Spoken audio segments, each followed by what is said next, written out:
Hello friends, I am back. मैं फिर से आई हूँ कहानी यकी एक माँ की दास्तां का पार्ट 4 लेकर। तो चलिए सुनते हैं। चित्रा ने घबराकर कहा, क्या हुआ, कुछ सीरियस है क्या? मैंने कहा, नो, कुछ खास बात नहीं है, सब ठीक है, बस थोड़ा सा बुखार है और फिर मुझे हॉस्पिटल भी तो देखना है, तो मैं नहीं रह पाऊंगा। थोड़ी देर खामोशी के बाद मैंने कहा, अच्छा सुमित, तुम चित्रा को क्या गिफ्ट दे रहे हो?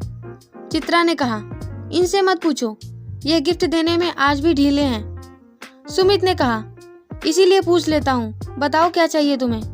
चित्रा ने खुशी से उछलकर कहा, मुझे ना आगरा जाना है।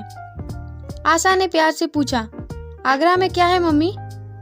चित्रा ने जवाब में कहा, आगरा में ताजमहल है बेटा, हम परसों चलेंगे तो तुम्हें दिखाएंगे। आशा ने मासूमियत से कहा, ओके मम्मी।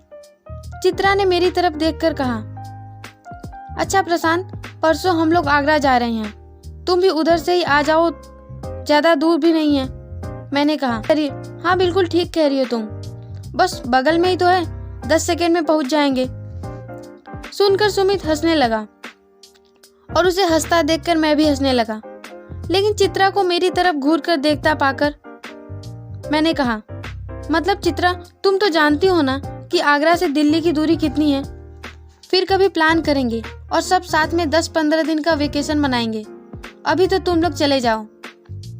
सुमित और चित्रा ने साथ में कहा, ठीक है। मैं उसी दिन दिल्ली के लिए निकल गया।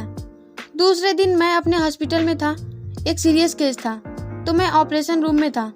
ऑपरेशन करके मैं अपने केबिन में आया तो टेलीफोन की घंटी बजने लगी। मैंने तुरंत फोन उठाया।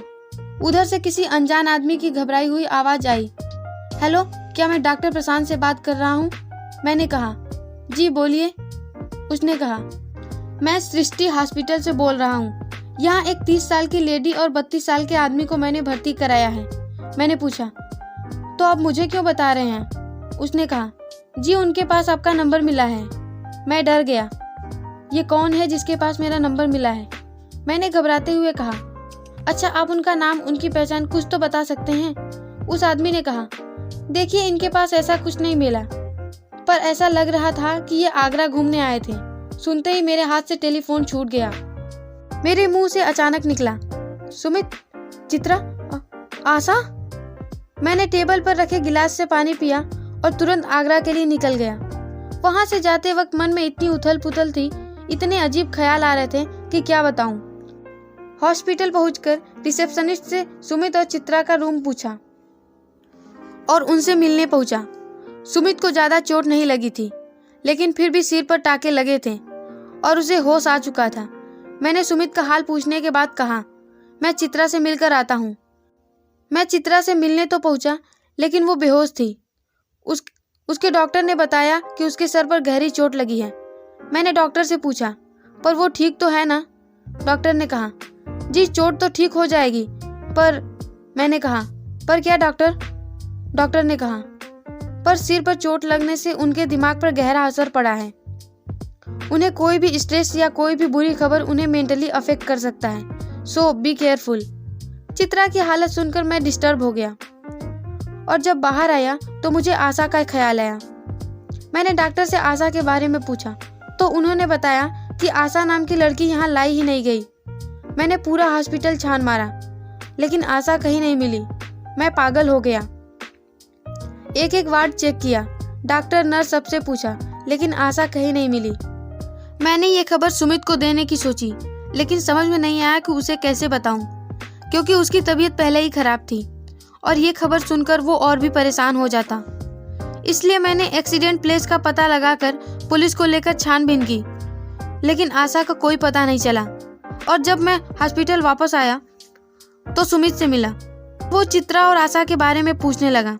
चित्रा के बारे में तो मैंने बता दिया, लेकिन आशा के बारे में मैं उसे क्या कहता? सच मैं बता नहीं सकता था और झूठ मैं उससे बोलना नहीं चाहता था, तो मैंने कुछ नहीं कहा। मेरी खामोशी देखकर उसने घबराकर पूछा, क्या हुआ, कहाँ है आशा, कैसी है? तुम कुछ जवाब क्यों नहीं दे रहे हो? प्रशांत कुछ तो बोलो। मैंने फिर भी कुछ नहीं कहा तो सुमित ने उदास भरे लफ्जों में कहा, जवाब दो प्रशांत, तुम्हारी चुप्पी मुझे तोड़ रही है। मैंने अटकते हुए कहा, वो आशा नहीं मिली। साग ढोकर सुमित ने कहा, क्या? उसके आगे कुछ कहने से पहले ही मैंने कहा, सुमित, मैंने उसे बहुत ढूंढने की कोशिश की लेकिन वो कहीं नहीं मिली। सुमित रोने लगा। मैंने जैसे तैसे करके उसे शांत कराया और तसल्ली दी कि आशा हमें जल्द ही मिल जाएगी। लेकिन अब हमारे सामने ये सवाल खड़ा था कि हम चित्रा को क्या जवाब दें। मैंने सुमित से कहा, सुमित, हम चित्रा को सच नहीं बता सकते क्योंकि फॉर मेडिकल रीजन इस समय कोई भी स्ट्रेस उसके मेंटल इश्यूज को बढ़ा सकती है। हम ऐसा करते हैं कि हम चित्रा से कह देते हैं कि डॉक्टर उसे 1 महीने बाद डिस्चार्ज करेगा और इस बीच हम आशा को ढूंढ भी लेंगे।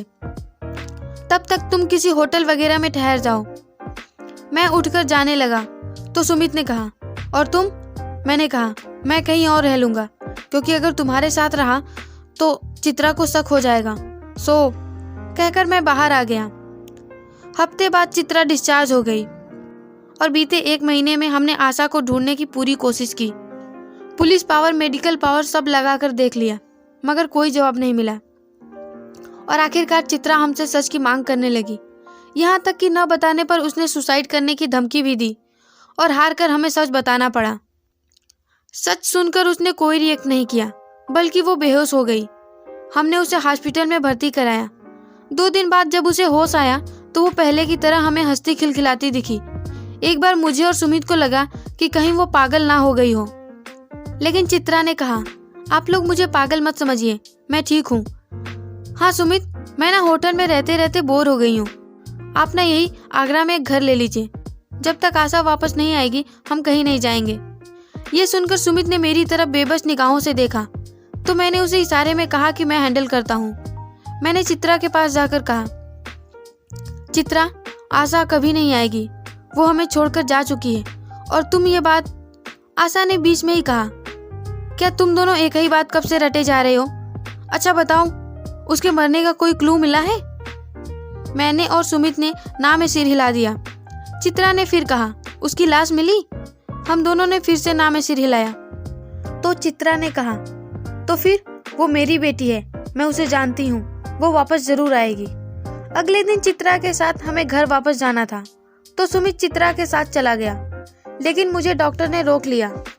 डॉक्टर ने कहा, देखिए आप भी एक डॉक्टर हैं, इसलिए आप मेरी बात अच्छे से समझेंगे। मैंने चौंक कर कहा, क्या बात है डॉक्टर सिन्हा, कोई प्रॉब्लम है क्या?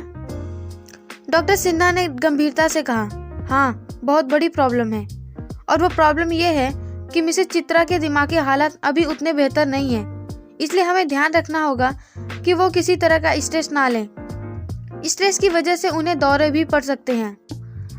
मैं कुछ दवाइयाँ इंसिस्ट कर रहा हूँ, आप उन्हें देते रहिएगा, और हाँ, धीरे धीरे उन्हें ये यकीन दिलाते रहिएगा कि अब आशा इस दुनिया में नहीं है। मैंने कहा, ओके डॉक्टर, थैंक यू, अब मैं चलता हूँ। 10 साल हो गए, तब से सुमित और चित्रा यही आगरा में ही हैं, आशा के इंतजार में।